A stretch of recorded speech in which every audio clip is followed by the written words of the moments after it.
me to kind of kick it off. Great. I don't know how many people we have online. Can we see that from our tool here? Yeah, I've got 10 people online. 10? Okay. I didn't make sure. Is your microphone there or there? I'm coming. Okay. All right. Well, we'll get started here. And we are recording this.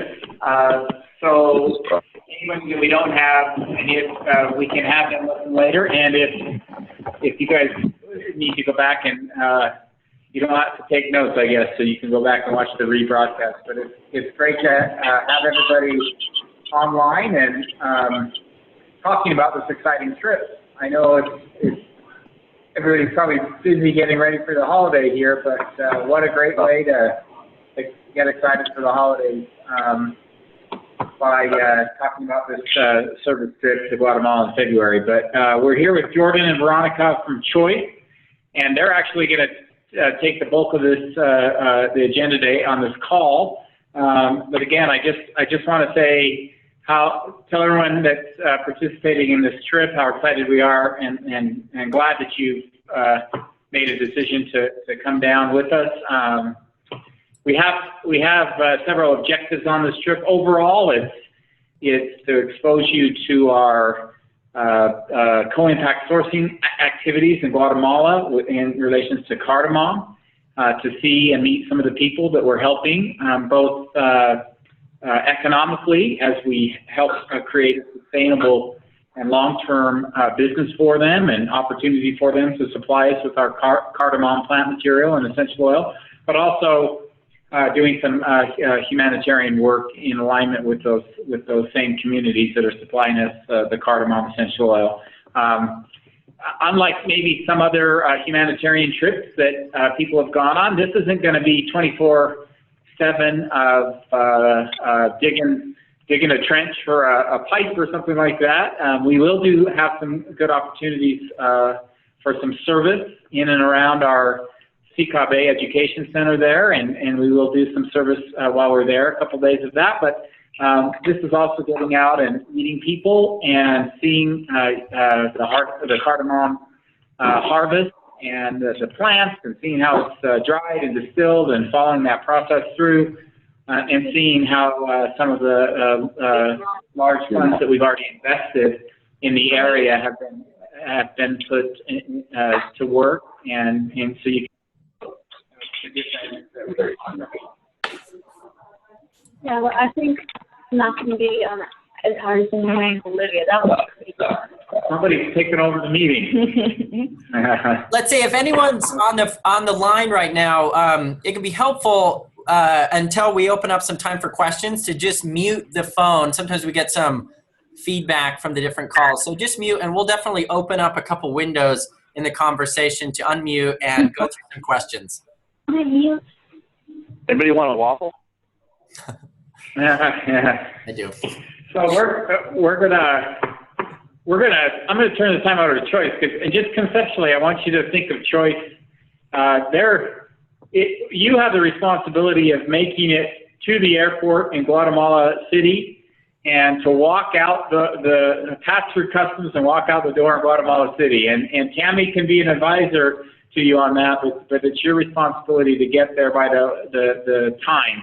But when you walk through those doors at the airport in Guatemala City, then Choice becomes the stewards of our safety and our activities for the week. And if Choice tells us to do something, we do everything they tell us to do at that point. If they want us to wear funny hats and hold up funny signs, then we do whatever they tell us. But they're a great partner and helped us with these trips before. And they have a responsibility for caring for us to make sure we have a good experience. Choice is actually our humanitarian partner up in the Polochic area that we're visiting. They've been a great partner, both developing the business there, but also are heavily involved with the CKB Education Center and the curriculum there. And they're our partner, but they're also experts at running humanitarian expeditions, and they do that well, and we trust them. And so I'm going to turn the time over to them. Please listen closely. They have a lot of great suggestions. They've done this a lot. We're going to talk about luggage and how to dress, what to wear, what not to bring, what not to do in the area, and take good notes. And we'll follow up. This is all in writing. You should have received a lot of this already. And on our trip, actually, we'll be providing some helpful reminders along the way to make sure everybody has a great time. And we will have a wonderful time.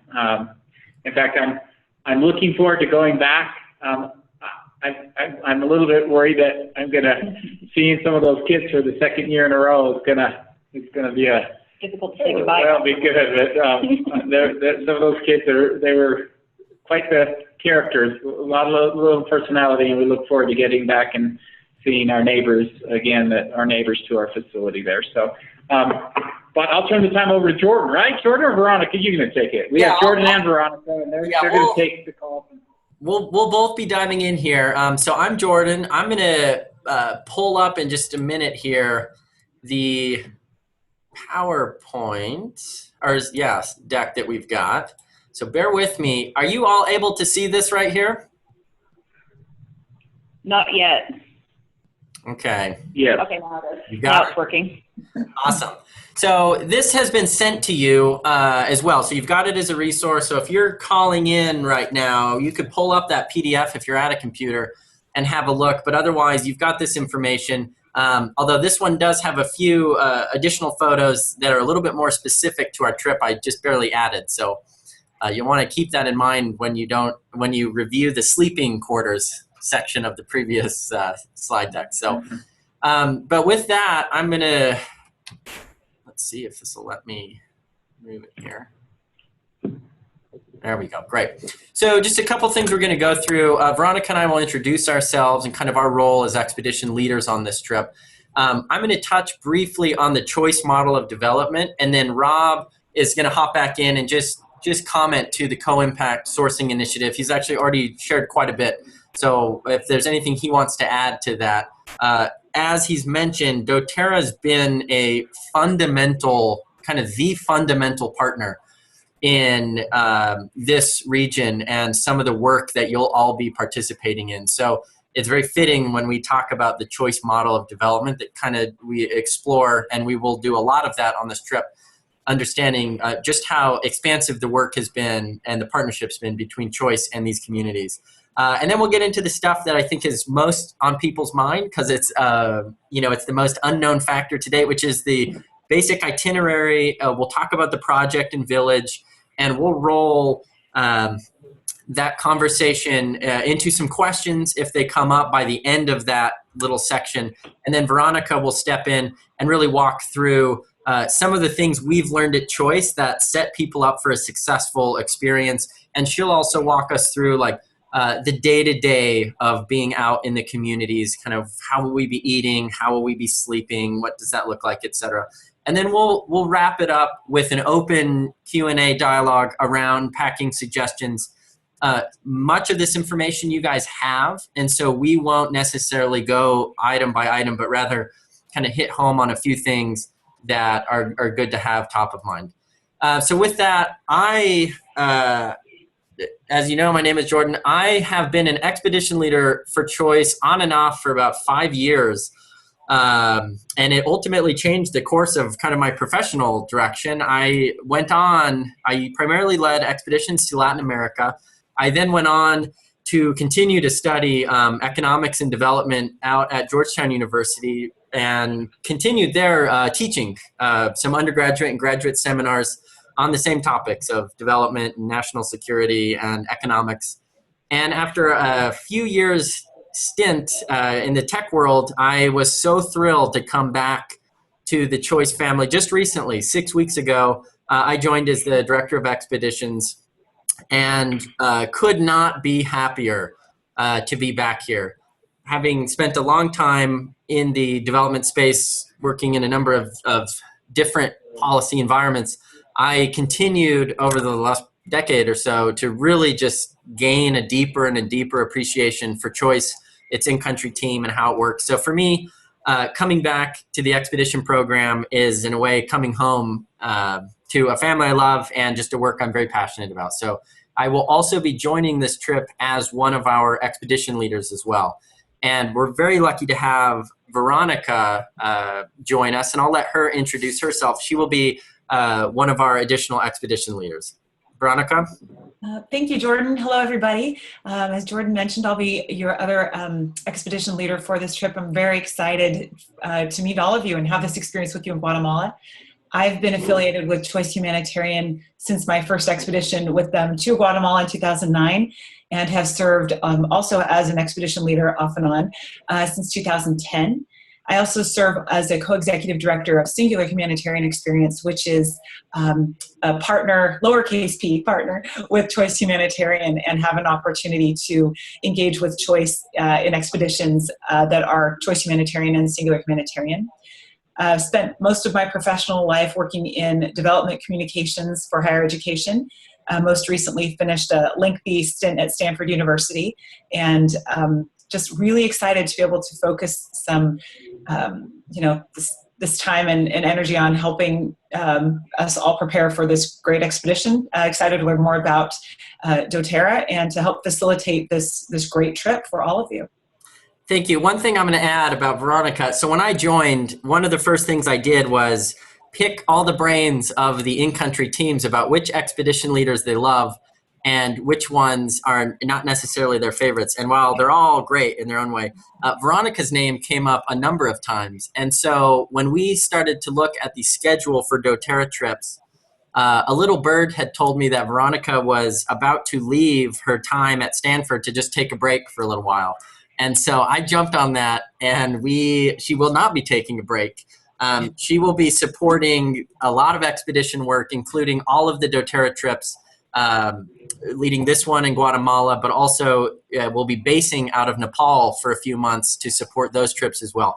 So we're really lucky to have Veronica with us. And I had mentioned that by the end of all of these doTERRA trips, she'll be quite the resource on everything doTERRA is doing. So awesome group. I've been working with her now for a few weeks, and she's just been a great teammate. So we're excited to be taking you guys down. I want to touch very briefly. You don't have to worry about learning these names and faces, but I put them up here to let you know that aside from Veronica and myself and kind of the Choice headquarters staff, you're going to meet the minute you land the other half of the Choice community, which is the in-country team. And primarily Jorge and Marta, who really run the on-the-ground logistics of both the development work, which I'll talk about, but the expedition experience. They're insanely, they're amazing people, and they're very resourceful, and they will be a great body of knowledge for us. And so I just want you guys to know going in that there's a whole community of Choice in country working now on the logistics, and who will be a very close-knit part of our group when we get down there. So and the relationships with them oftentimes become one of the richest relationships that expeditioners take. Aside from those who they meet in the community, it really comes from the in-country team. So briefly, Choice has been around for over 30 years and has really developed a proven and sustainable model just by the fact that it has been around so long and has always relied on local in-country leaders like Jorge and Marta in every country in which it operates. And one thing that you guys will find on expeditions, Rob hinted to this as well, is that expeditions are really two things, and that's kind of what Choice stands for. The Center for Humanitarian Outreach and Intercultural Exchange is really the marriage of building communities and people through projects, along with the intercultural exchange that comes by experiences like this, the expedition. And so you'll find that there's this really beautiful blend of getting work done and then having interactions with individuals in ways that we can't anticipate. And it really is one of the most inspiring components of what Choice does. And it's spent a lot of time refining that model. And how that generally works is in each of these countries. Choice now operates in 7 countries. and has existing project work in another, Vietnam. And in each of these countries, there is an in-country team that is local and native to the area, oftentimes from the nodes of communities in which they operate. And they are working hand in hand with village leadership to help guide that village on its own path for sustainable development that's appropriate and that's sustainable. And so Choice relies heavily on the local expertise of those in-country teams. And at any given point, I'll kind of just briefly talk about the Choice model here, and we'll explore this more when we are in the country with that context. But where expeditions fit into Choice is that, as I mentioned, Choice expedition or in-country leaders are working with villagers who have identified that they have a commitment to change.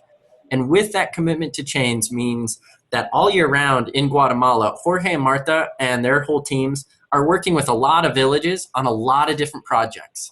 And these projects are used to obviously improve the quality of life in each community, but also to build the team of leadership and the organization of leadership within any village so that they learn the process while doing the project. So they'll build their skills and their leadership. They'll self-identify along with their community an action plan. They'll begin to execute through projects and through fundraising and through leveraging their resources. And that cycle will then continue with proper evaluation and celebration. And so while projects are going on, anywhere from 20 to 30 projects in Guatemala, expeditions come in to support a phase of certain projects when the community's ready for it and when it makes sense. And so expeditions really come in kind of on that execute and celebrate phase.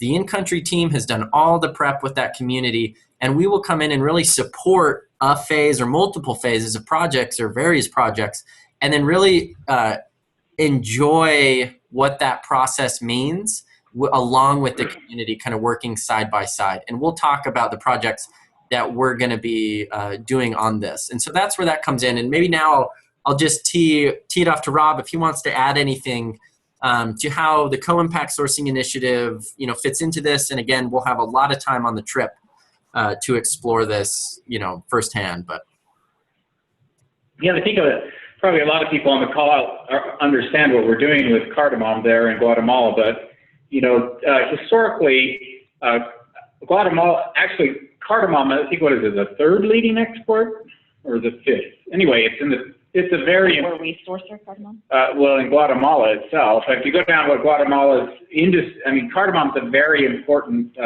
export product for Guatemala.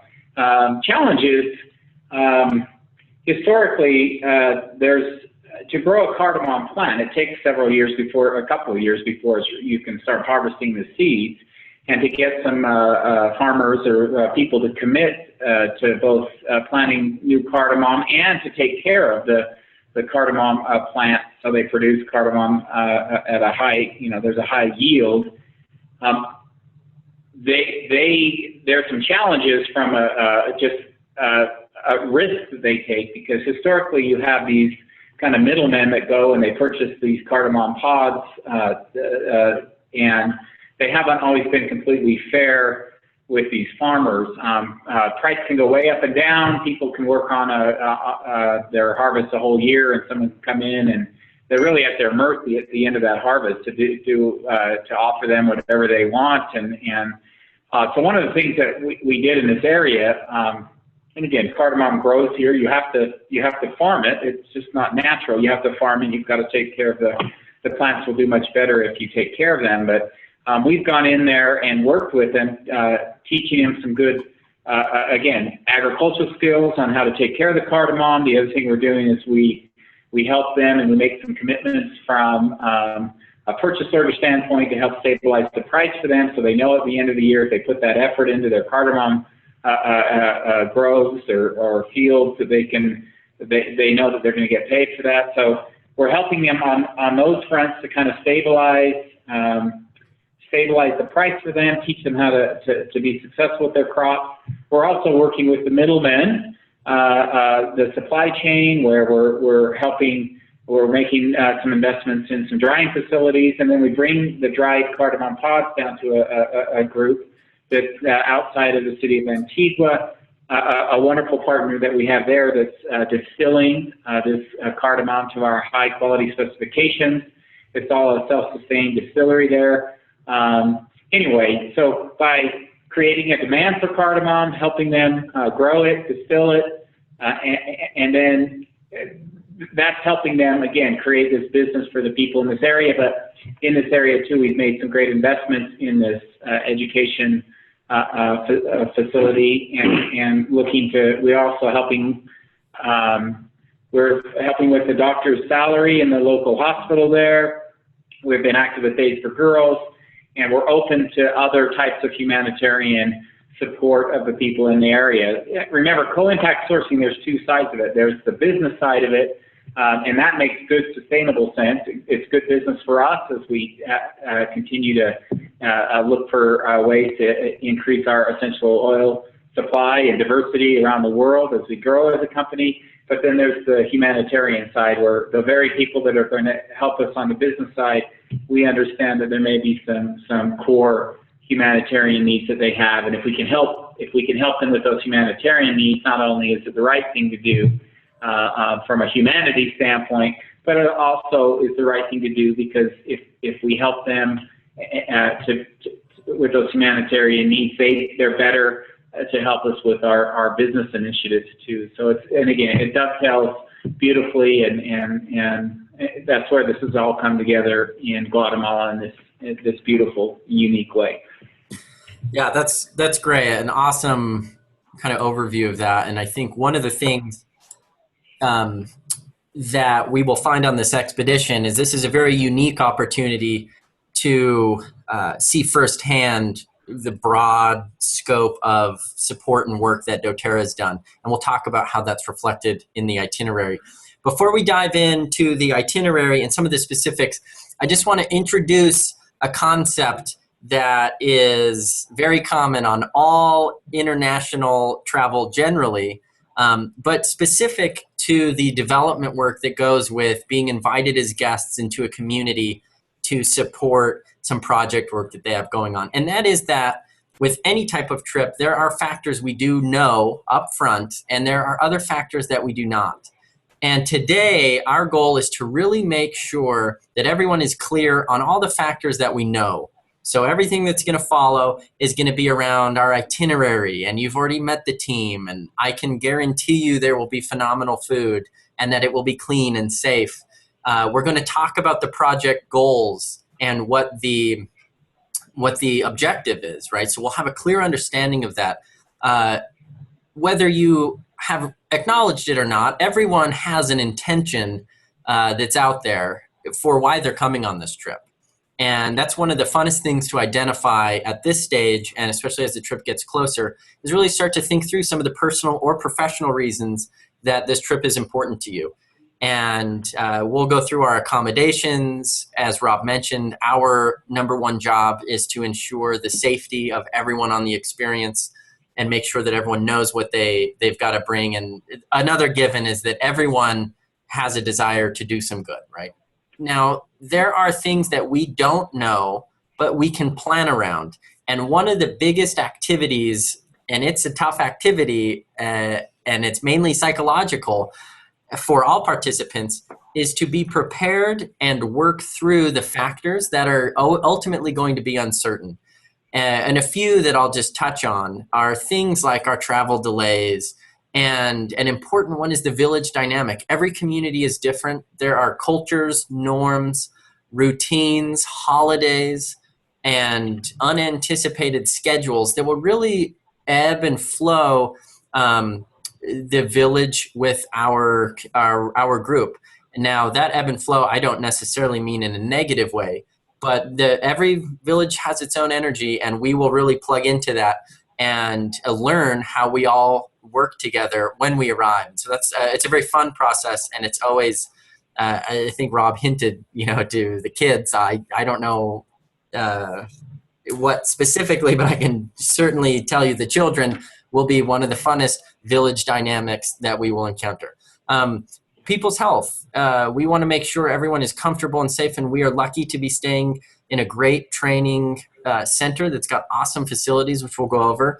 Health is something to be mindful of. We really encourage that everyone do the most preparation they can to make sure that they've individually got the resources they need, and that we as leaders are also prepared for all the types of things that can come up. And then project pace and result is something that we don't yet know. While we might have very clear goals, and I know goals are so important in most of our daily lives with the work that we do, and doTERRA is a very goal-oriented and, as a result, successful organization for that.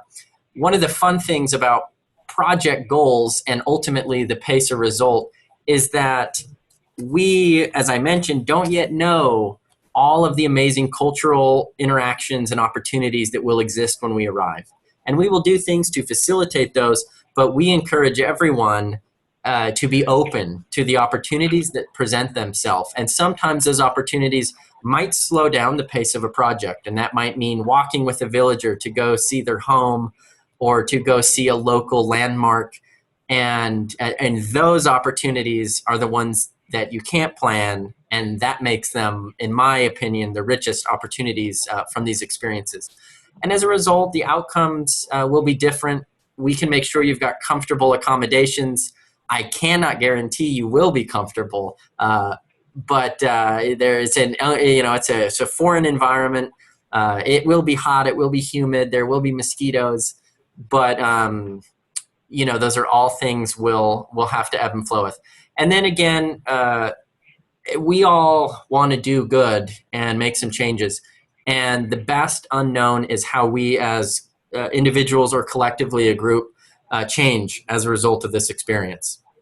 And we'll explore a lot of that together as a team throughout that trip. So what I'm saying is our goal up until now, before you leave, is to make sure everyone knows all the factors that can help alleviate some concerns, and to make sure collectively we are all prepared to navigate the many factors that we simply can't plan on. And with the right preparation, we will all do great. So with that, let's just talk about the itinerary. You all have a more detailed itinerary included in the most recent email that you got. But I just want to hit home on a few things and then open it up for questions should they arise. So generally speaking, we've got a large group who will be arriving early Monday morning. And so because of that, we're going to take all the early arrivers and go to a hotel that we often stay at called Hotel Barceló. It's a very nice hotel. And there is a shuttle that will actually take us there. Your choice leaders, along with some of the in-country staff, will be there waiting for you. And so when you guys get off, we'll come find you. We'll get all our luggage. We'll actually go to the hotel and just eat breakfast, relax, settle in. We're not going to check into that hotel, but we will have the ability to kind of debrief and regroup and tidy up, and we'll await there for the remainder of the passengers who are flying in kind of at later times. Everyone needs to arrive before 1 p.m. We will then be shuttling all those who arrived early back to the airport, and we'll be going on a very cool kind of brief but puddle jumper flight up north to Rio Dulce. Now that's a 45-minute flight. For context, it oftentimes is the case that expeditions will bus up there, which makes it a 7 to 8 hour beautiful but wild bus ride. So I think the flight is an awesome situation. As Rob mentioned, we have very specific weight requirements, which I believe everyone's got, and we can send out later as well. But it's my understanding, one bag, 40 pounds, and a small check-on. And so we'll talk a little bit about logistics and about leaving some luggage at the initial hotel so that you can have, some extra room to take things home or some extra clothing for after the expedition. So we'll talk a little bit about that. But it's going to be a long day that Monday because we're going to take that flight. We're then going to transfer to a bus, which is also a longer trip and a little bit bumpy, but very beautiful, up to the Polo Chic region. And there we'll settle into Sicabe, which is the training center. And Sicabe, for those who don't know, stands for Seek Your Path. It's an amazing facility that has been built largely, in partnership with doTERRA to train all numbers of kind of hard and valuable skills for people. And I'll kind of just briefly touch on that. But it's a great place where we're going to be staying. We're going to be settling in there And that first evening, is going to be a welcome reception. We'll get to meet members of the community. We'll start to get comfortable, get settled, have a welcome dinner. And the next 3 days, Tuesday through Thursday, will generally be on a similar type of schedule. And that schedule consists of waking up in the morning, kind of going over our daily schedule, the project groups that we'll kind of be working in, the general goals for the day in terms of what we'd like to accomplish. We'll have breakfast together. And as part of what we'll be doing through the day, why this expedition is really unique is there's going to be a real mix of project work, which we'll cover in a minute, and then learning about the cardamom sourcing process, the harvesting process, seeing the fields, understanding the plants, and being able to really tour all of that, which is all part of the Sicabe kind of training center. It's over 60 acres.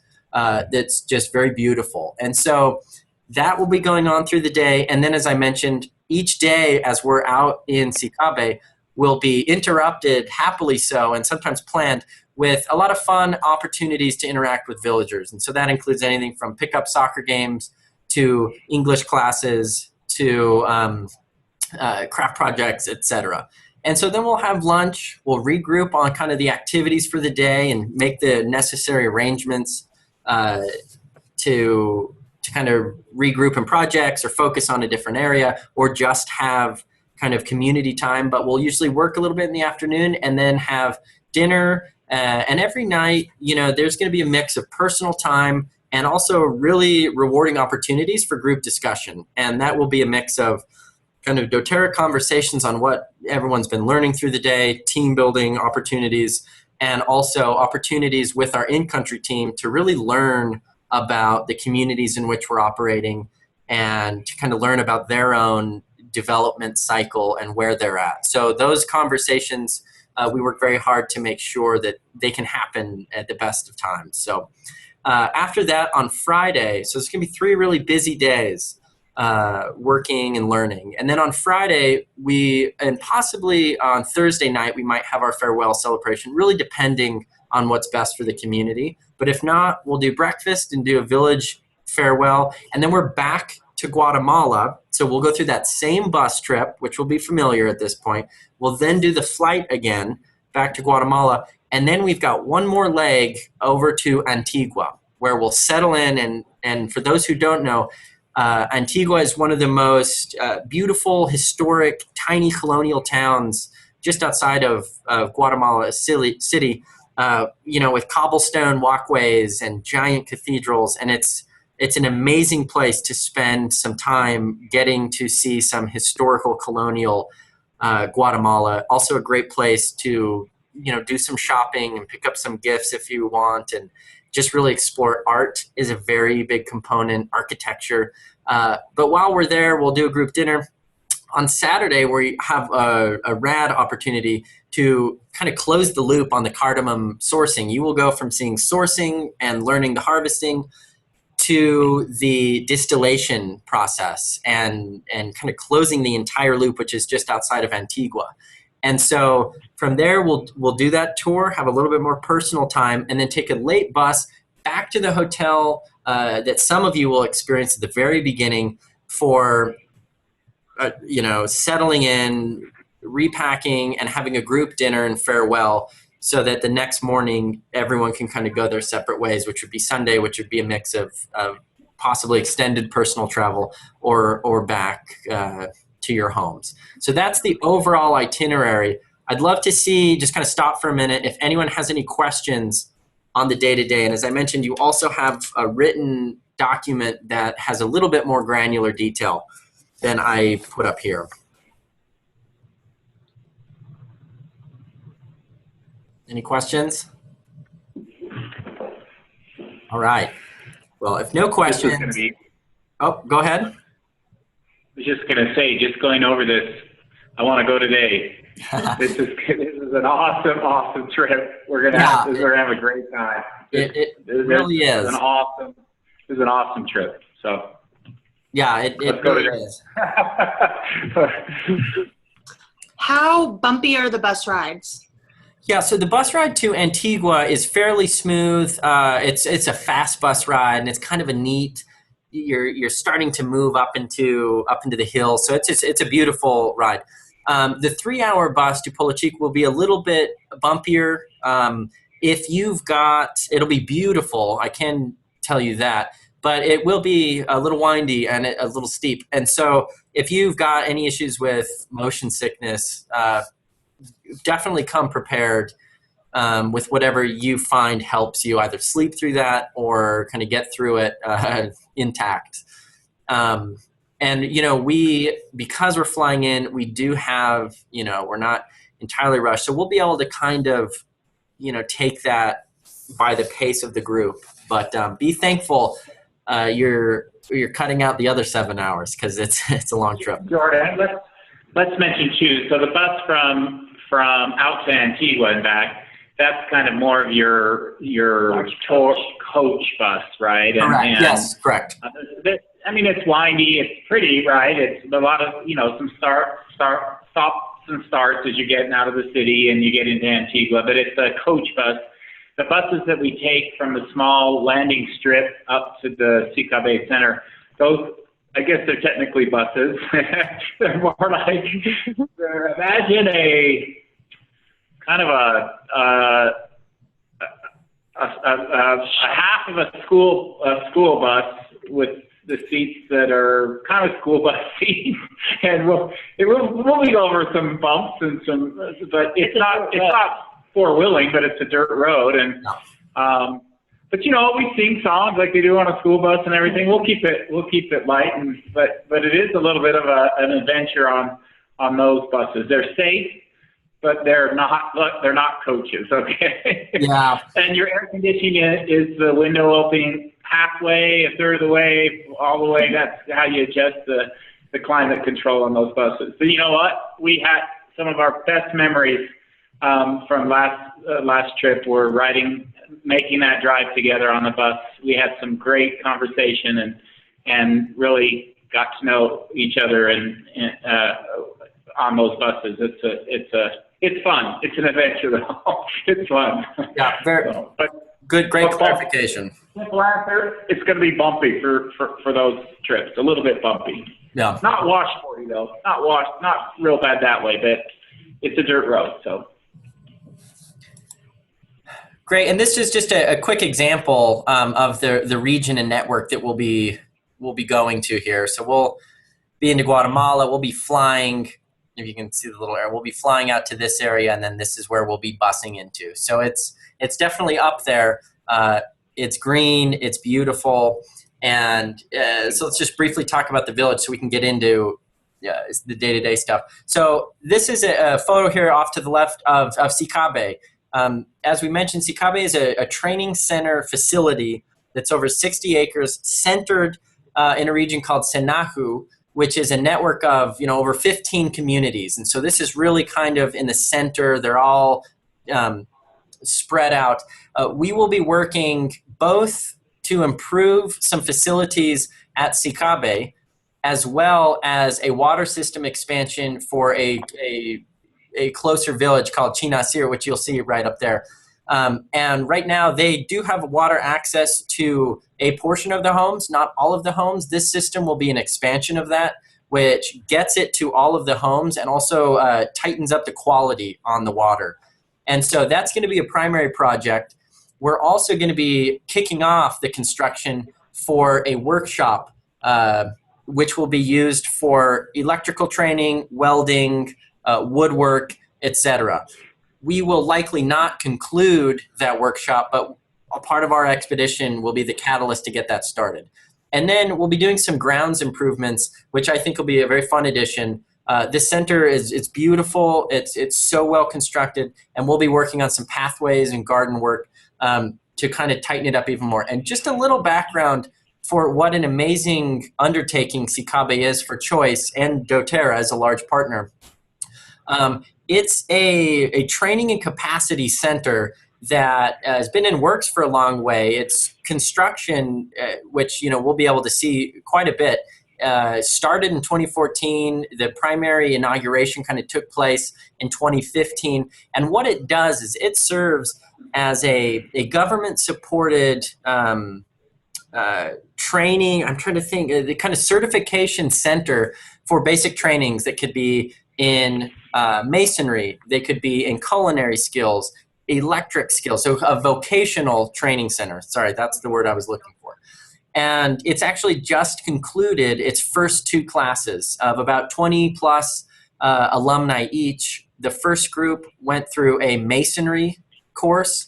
The second group went through a culinary course. And this is where faculty will come in, supported through the government, with curriculum. They'll stay in the center, so will students, and they will spend about 6 weeks going through this vocational training. And kind of just to show you the impact, half of the individuals who've gone through the masonry workshop are already being employed.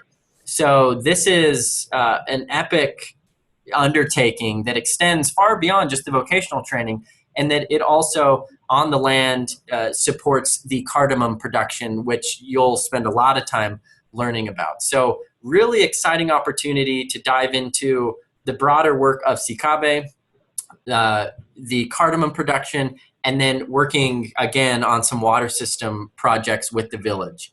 And so we will be staying at this center, and this is just kind of a photo to give you kind of some breadth of what this means for the whole region.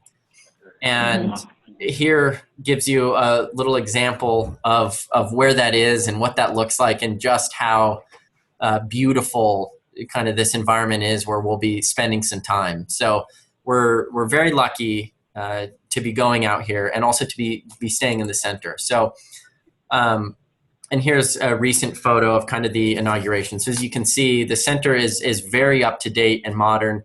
And while Veronica will touch on some of this, everyone will be sleeping in a bed, which is exciting, in rooms with 2 beds each.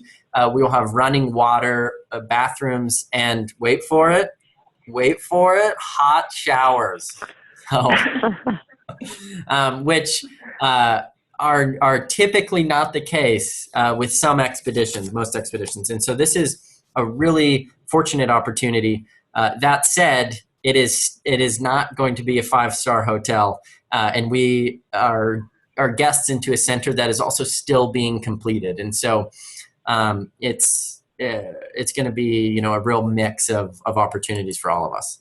So with that, I'm going to tee it off to Veronica to just kind of walk through the day-to-day of an expedition, just to give people a sense of what to expect, and we can kind of take some questions from there. But we do want to be mindful of your time here and cover some of the expedition material and rules as well. So great. Thank you, Jordan. So as Jordan has mentioned, we will kind of settle into a routine while we're guests there in the village. And the day will begin with us, as needed, giving a little bit of help with meal prep as that's appropriate and necessary. We'll be broken up into some informal groups for purposes of that, any chores we need to do, working groups, things like that. But we will be fed very well, 3 delicious, hearty meals prepared for us with great care and attention to our health and safety. So any food that we serve to you is absolutely safe to eat. We'll provide plenty of clean drinking water and encourage you to keep yourself hydrated while we're there. So we will eat our meals together. At breakfast time, we will talk about kind of our goals for the day, what we're hoping to accomplish, how we'll be breaking up into groups, and what that first part of the day will look like. Into lunch, we will work for a while, take advantage of our learning opportunities for a while, come back together for lunch. As Jordan said, kind of set up for the day, the rest of the day there. And then as we're going through the afternoon, again, those opportunities can be varied in between learning opportunities, intercultural exchange, working on the projects, meeting back together for dinner, and then having those great opportunities to talk, recap the day, have personal time, reflect, and really have a chance to share with one another.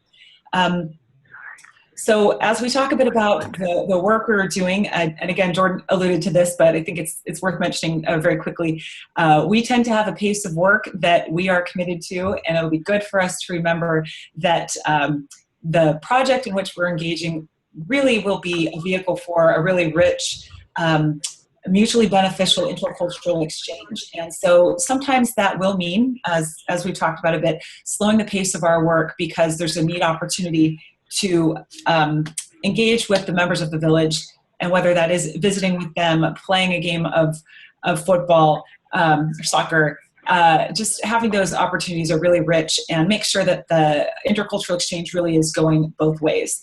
So I guess the takeaway here is that the work pace really is subject to change based on school schedules, what's going on in the village that day. And so, we encourage you to that end to do what you can to help facilitate those intercultural exchanges. We'll touch on some ways you can do that in just a little bit as we talk about some, the packing list and such. But it's just very important as we're having these learning experiences about the cardamom sourcing, about life in the village, about Stikabe, that we make sure that that goes both ways. And so as we approach this with the right mindset, we'll really have an opportunity to do that. As Jordan has mentioned, Choice works in a number of countries, so that means a number of expeditions every year.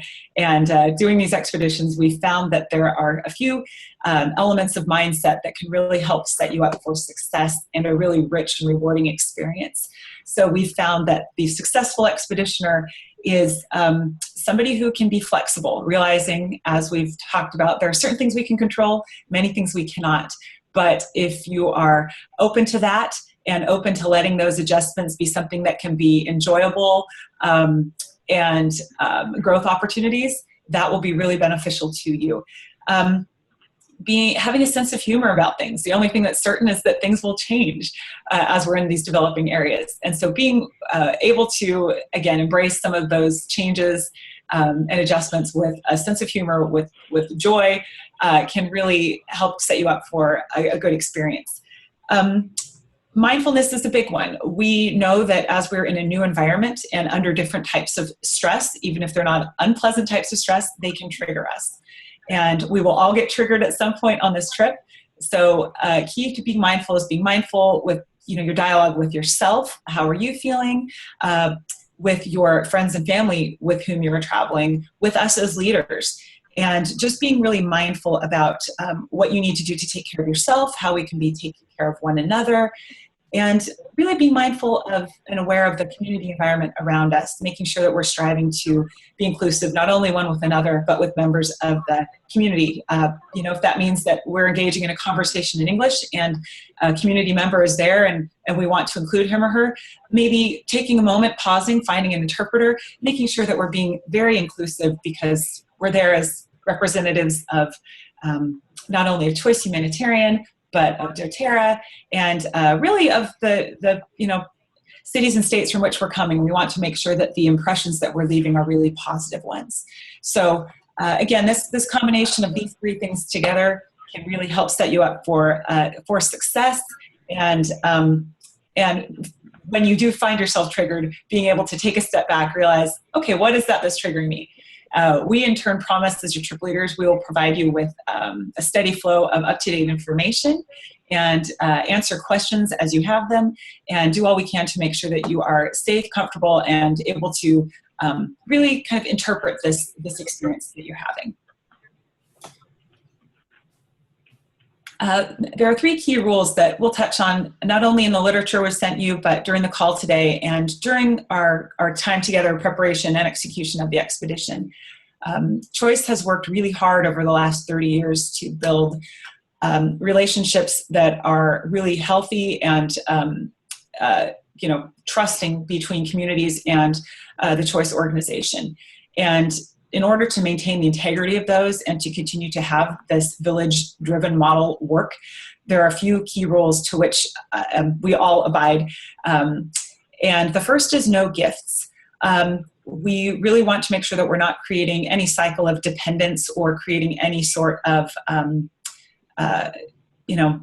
kind of a handout system. And so to that end, we invite you to please bring things with you that will facilitate intercultural exchange, whether that's, a football to kick around with the kids, a small photo album that shows your family and your pets. Again, there'll be some examples of these in the packing list, but things that can really create a rich and wonderful intercultural exchange, and that as appropriate, we could leave behind with a schoolmaster or a community leader, but not with an individual. So we'll give you some examples of those, but please, no gifting.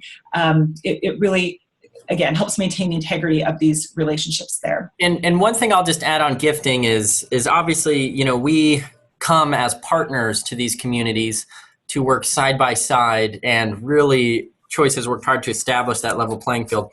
One of the things that can be difficult is if there is gifting, no matter how many bouncy balls we might bring, children will emerge from somewhere that we did not plan on. Yeah. And the last thing we want to do is have such a great intention to give gifts, but you know what, miss 2 or 3 or 10 or 15 kids. And then what we've done is we've created a divisive issue in a community, and that can go for both children and adults. And so Choice over the years has really learned that these 3 rules really maintain the community integrity, that we leave them better off, certainly not worse off. Great. Thank you, Jordan.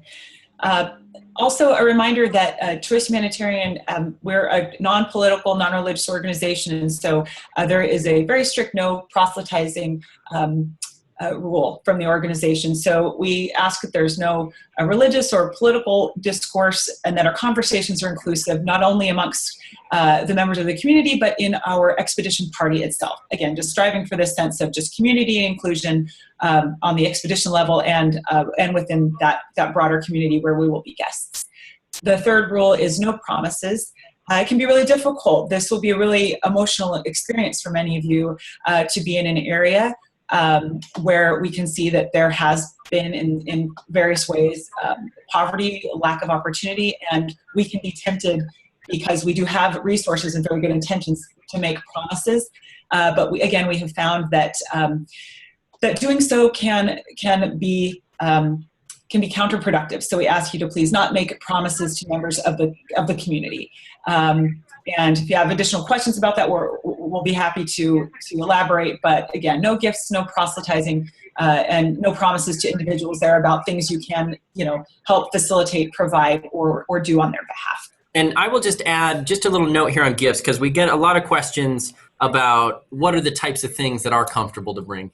And so there definitely are. And Veronica hit home on the principle around that is participants or doTERRA collectively can bring activities such as bubbles or nail polish or finger paint, and even maybe paper to paint and hang up on a classroom, etc., or soccer balls and pumps. And all these gifts facilitate interaction, but aren't left with any one particular individual.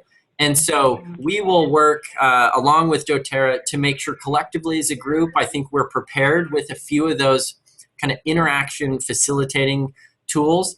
And then I think, doTERRA, or as individual participants, everyone should feel comfortable to identify a few things that might help them, where we have language issues and barriers. You'll find that playing is the easiest way to bring those down. So we want to make sure everyone has the tools they need, but just done in an appropriate way. And we will be able to help facilitate a lot of that when we're in country as well. Great. So the only note here I'll give here is I think Veronica is just going to kind of walk through some of this. You have all this information, but we want to pull this up here to serve as a basic guide for this conversation, which will largely be kind of Q&A about packing. So great. Thank you. Again, I won't go through this item by item, but a few important things to note. The climate in which we will find ourselves is quite humid. Rain will be part of our experience. So we invite you to think about that as you pack. We will provide mud boots. The area can get quite muddy, and the Guatemalan mud is pretty tenacious, but we encourage you to just make sure that you're bringing proper work shoes that can get wet, can get muddy, another pair of shoes maybe for just kind of walking around the camp and the facility, and then a pair of flip-flops or other sandal type shoe to keep yourself comfortable. And also encourage, I can speak from personal experience here, dry fit clothing can be your most comfortable type of clothing. We will get hot and sweaty, we'll be working, we'll be in a warm environment, and to keep yourself comfortable. And if if you do indeed want to be able to, wash a shirt out once in a while, having dry fit is great. And encourage you to just bring enough changes of clothing that you can feel comfortable from day to day while we are in that environment. Jordan mentioned mosquitoes, although, we're not saying you need to bring an anti-malarial. A bug repellent would be a great thing. Sunscreen would be a great thing. Anti-itch cream would also be terrific. As Jordan mentioned, making sure you've got some of those things that will help you maintain your personal health. Speak with your personal health care provider and find out what things would be good for you if you should develop, an upset stomach, diarrhea, things of that nature, so that you have with you what's healthy and good for you. Sorry, Jordan, do you have something I was going to add here? One of the benefits is we will have the ability to shower, and we will have some better coverage on indoor, drying of clothing. It can be difficult to expect clothing to dry within 24 hours or overnight just because of the humidity. But as Rob mentioned as well, everyone's going to need to be mindful about their packing heading out to this area. One of the benefits is you do not need to bring a sleeping bag or an air mattress. As we mentioned, there will be dormitory style beds with the necessary bedding. If you want to bring a cotton sheet or things like that just in case, so you've got extra materials, you can do that. But that should free up quite a bit of room. Traditionally, expeditions will bring, your sleeping materials as well. So you won't need that, but you will want to be really mindful about packing light, and a couple things you won't really want to sacrifice might be things like socks and a couple evening shirts. Typically, what I recommend is having 1 to 2, if you're going to be focusing on packing light, 1 or 2 or 3 kind of work shirts in the day that you're going to wake up in the morning and you're going to put that gross shirt back on and you're going to go to work. And then the minute you're done and it's wind down time or it's lunchtime, then you put on another comfortable cotton shirt that you can just relax in. And you might even sleep in that shirt, but you're not going to wear that shirt to work. So you be really selective about their work clothes, and we're just all going to be a no judgment zone here. And make sure you decide relaxing clothes for in the evening. That can make clothes go a much longer way. Go ahead. May I just make a few comments at this point too? Yeah, last year we had 2 trips to Guatemala. The first trip, they had torrential rain every day but one, and it was cold. And then the second week, we had beautiful sunny skies except for one day of rain.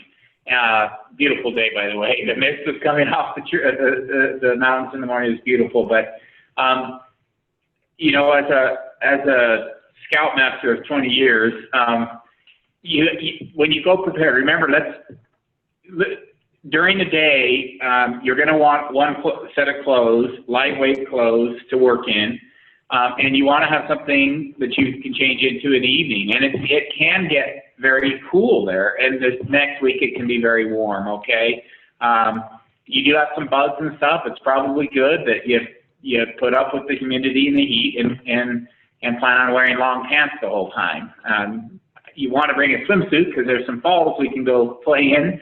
But you want to probably keep covered up with some,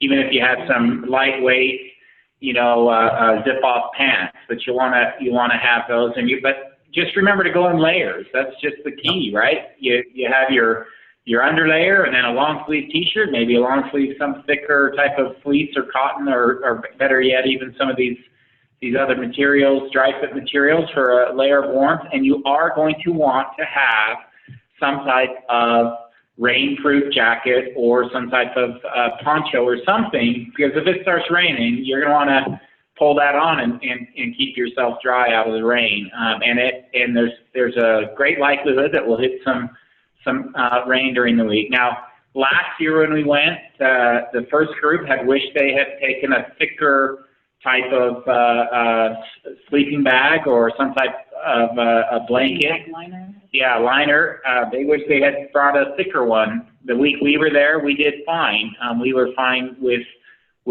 just the bedding on the beds. They do sell these. You've seen these. They're just a simple fleece blanket that has a zipper on it.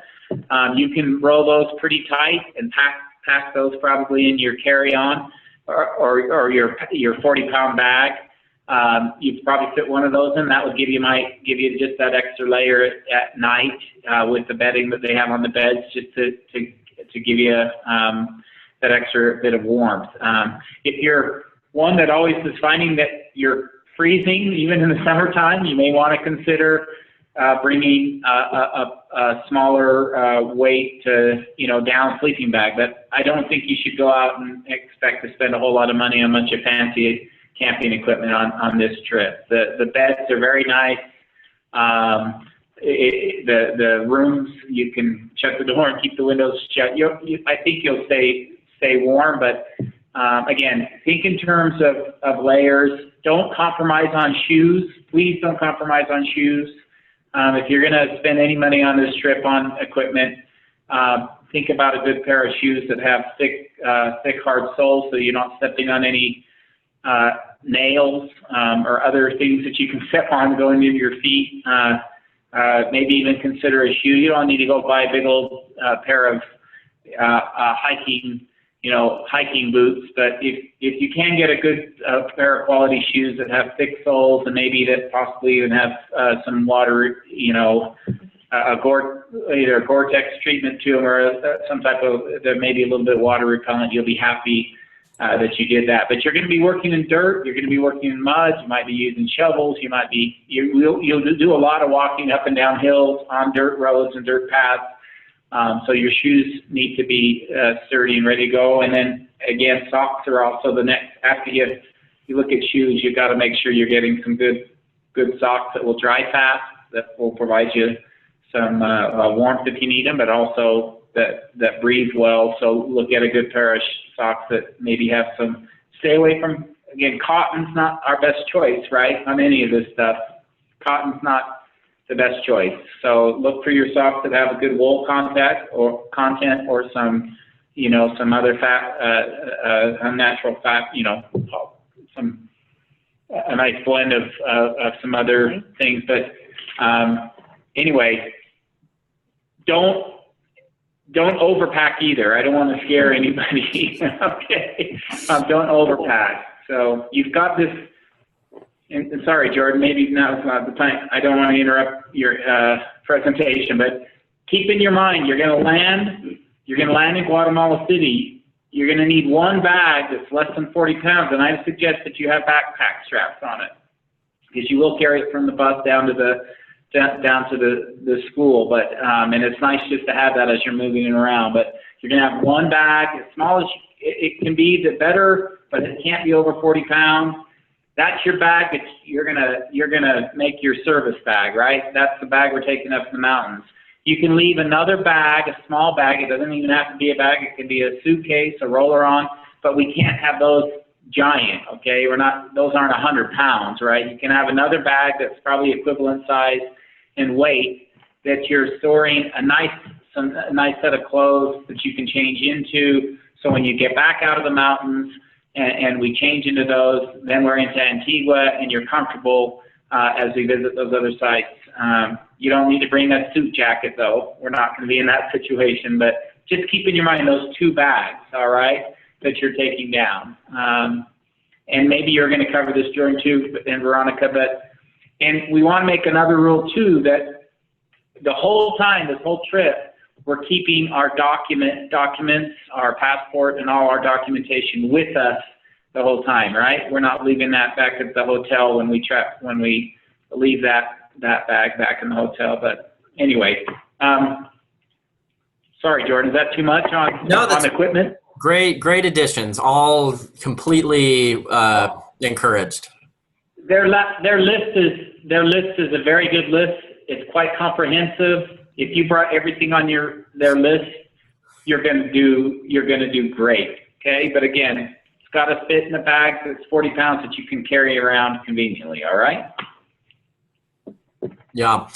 No, that's Abby, you're muted, but you do have a question. I saw your hand go up. You can actually, I think I muted you. I apologize. Well, I muted me too. Okay. In the past, I've been on mission trips, and there is a modesty about what we're supposed to wear. Sure. What are the guidelines to that for this? Yeah, great question. And we kind of go into some detail in the expedition manual generally, but I would say for women, men included, knee length shorts or longer if you're doing skirts or anything of that nature, and then making sure your shoulders are covered. And it's hit or miss whether or not, that's because we might be very well out in the community and find that, a lot of the community members, are having, or their shoulders aren't covered or something, or the children or things like that. But that's just generally kind of the policy that Choice has adopted. And that is always going to ensure that we're certainly not making community members in any way uncomfortable. And that goes the same for men, making sure that, but we're out there working, so you've got work clothes on, and you're going to have hats and things like that. Follow the list. And if you have any questions, you can call Tammy. And if you really want to talk about high-tech equipment and shoes, I'm kind of into that. So you can email me too. I'll go over my list with you if you want. So. I might give you a call, Rob. All right. He's got some tips there worth taking note of. Anyone else have a question? Let me just scroll here. Yeah, this is Roman. All right. Hi, how's it going? Really good. Say, so we're going to be doing some work down there. Is there a need for any hand tools, hammers, hacksaws, hand saws, that type of stuff? I will confirm with our in-country team, but typically no, we don't need any specific tools for a project. All that will be taken care of by the in-country team, but I'll just check to see if check it out. It would be of value, that I haven't run past. I haven't heard anything yet, so my sense would be no, we're all taken care of, but it's a great question. Ramon, if you have skills in those areas, they'll bring your brain, because we can use any knowledge you have in a lot of those areas. It's great. We have plumbers, electricians that come down. There's little things that always pop up. We checked before. Last time we went back down, they were missing a few couplers for some plumbing to get the hot water heater going. So they let us know before we came down. We brought a few of those pieces. But don't feel like you guys need to bring a lot of stuff unless, if we need stuff up there, we'll get it to them before, and we won't fly it up there in those planes. They'll bring it up. They have cars and buses and transport going back and forth. We'll do that another way. We just simply can't bring the weight of those materials. But if there's some specialized things that they need at the last moment, sometimes they'll let us know. But if you have skills in those areas, it's great to have you on. I want to say one other thing too because this is a question that we get, and that is, do I need to bring a lot of essential oils to give out to the people? And that kind of falls in the category of the gifts too. When we get there, you'll see the people there, they're going to know we're the oil people again, that rub oils on them. Mm-hmm. They love it, and the word will get around that the oil people are back in town. But we don't want you giving out bottles of oils to them, but we want you to feel free. It's wonderful. Bring some oils, bring your basic set of oils that you from the family physician kit. You need to bring oils for yourself, for your own care. But then if you have some extra oils that you want to share and do some hand massage techniques on people with oils, that's wonderful, absolutely appropriate, but we're not going to leave oils there. We have a wonderful helper there named Vilma. She's a nurse. She's learning about the essential oils. We left her a whole bunch of essential oils before. She knows about essential oils. She's employing those, and as she's getting out and helping around to the communities, if Vilma needs more oils, we will bring Vilma oils. You don't need to worry about that, okay? We've been shipping oils down there, and we have our ways to get Vilma more oils, but so don't plan on bringing any more oils that you might need for yourself and that you might naturally share with people as you get out and interact with them. They may help by the end of the week be holding out their hands wanting oils put on their hands, and which is great. But please don't leave full bottles of oils with anybody. Follow the rules. It really is a delicate balance there. We don't want to be handing a bunch of stuff out. And even if you bring something like a Frisbee or football, like Veronica said, best thing to do is at the end of the week, if you want to leave it there, we can leave it with the schoolmaster. We can leave it with our great Jorge and Marta, our directors there. They can put it in a closet and loan it to kids at the facility. There's lots of things we can do. If you have a pocket knife, any little thing like that, please don't give it directly to these wonderful people you meet. It's best to work all through Jorge and our other directors there. And there are appropriate times when they will give those to some of our people there. It's best to go through them and let them manage that. And it really is a delicate balance. And we'll ruin much of the great things we have going on there if we don't follow the rules. So let's just follow those 3 rules that they gave us, okay? Yeah, great information. Jordan, one more thing too. I'm just thinking of last trip. As far as cash goes, you do not need to arrive in those mountains with lots of cash. And if you're going to arrive with cash, you want to bring small bills. You can change some money in the hotel if you need to, but you just don't need to arrive with a lot of cash. Now, having said that, one of the traditions we have up there is the locals will put on a little kind of fair displaying a bunch of their local artisan work, from purses to blankets to bracelets. And it is appropriate to purchase those materials when they set up that presentation of their goods. And Jordan, unless they stopped doing that, last time we did that, we had quite a nice selection of a number of things. Yeah. And it is appropriate to purchase things there. That's stuff they've made. It has value. It's stuff that you'd see in other markets there. So that has some real value to them. It's not purely a charitable thing you're doing. So you want to have some cash for that. But I would just suggest not carrying around a ton of cash with you, especially when we're up in those mountains. Yeah, I recommend that. You can, upon arrival, or if you arrive early and we transport to the hotel for a few hours, you can exchange there. You can get your money out of an ATM. Is the kind of the most convenient and oftentimes the best exchange rate to do that just when you arrive in the airport.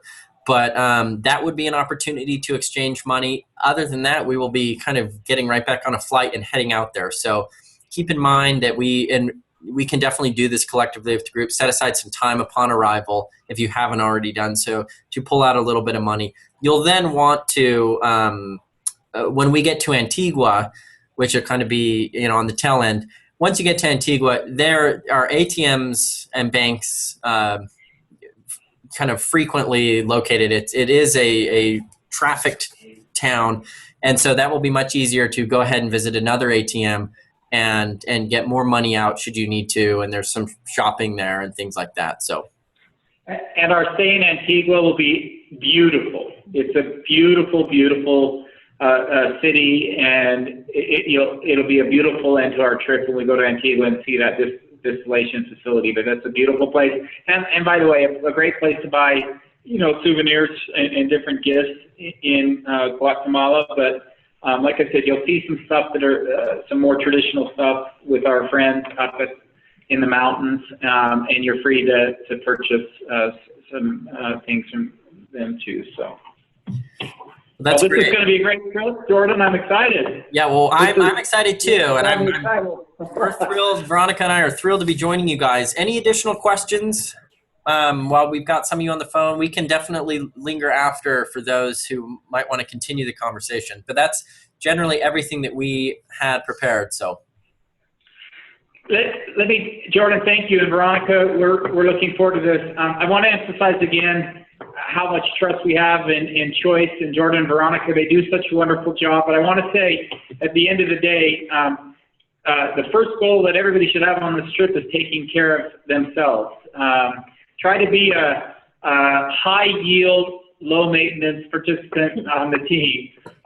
You really need to be prepared to take care of yourself if you get a little bit of a tummy bug, or if you need to remember to hydrate. You need to remember not to get sunburned. Your responsibility is to take care of yourself. If you do that, it's a great favor to the rest of the people on the team, that you're not slowing down the team, and that. But having said all of that, we don't want any heroes on this trip either. We're all a team, and we're all family, and things happen. People get sick, and people get dehydrated, and people get headaches and aren't feeling well. And we don't want anybody to hide that because they're ashamed or they're bashful about telling people. The sooner you tell us something, the sooner we can get on it and take care of it. So come prepared to take care of yourself. But when we get there, we're all on the same bus, literally, and we'll take care of each other, and we'll have a wonderful time, and we'll keep each other safe, and we'll do some great work and have a wonderful experience together. So. We don't want any heroes. Do your best to prepare, and then we'll all stick together on the trip, and we'll have a great trip. Again, we're so happy and grateful that you've chosen to come on this trip with us. We have a number of corporate representatives on this trip. It'll be a great opportunity for our wellness advocates to meet some of the key people that make doTERRA run behind the scenes, and we're looking forward to, for you guys to meet them and spend the week together. We'll have a great trip. And any questions, by the way, again, you can talk to Jordan and Veronica. They're the experts. But if you have any questions or concerns, would you please call Tammy? Let her know. And if you want to talk to me personally, last year we had a woman on the trip who had a serious health issue. And we spoke with her, and we counseled with her to make sure it was appropriate that she come on the trip. But after we worked with her, we determined that it would be safe enough for her to go on this trip. She came on the trip. She had a wonderful experience. We kept an eye on her unique situation, and there were no problems. And she had a wonderful trip, and we were all able to work that out. So again, any questions, any concerns you have, please ask the questions now, and I think we'll be completely honest with you and straightforward with you, and help you through any issues that you might have. Hopefully you don't have any. There's nothing to be afraid of. Just get ready for an awesome trip. Well, great. I think that's everything on our end. Thanks, everyone from doTERRA for joining. And if you have any questions, yeah, I can stick around for a few more minutes. Otherwise, that's everything. Thanks, Jordan. Thanks, guys. Have a great day. Have a great holiday, and everybody be safe. Thank you. Merry Christmas. Thank you. Okay. See if I can.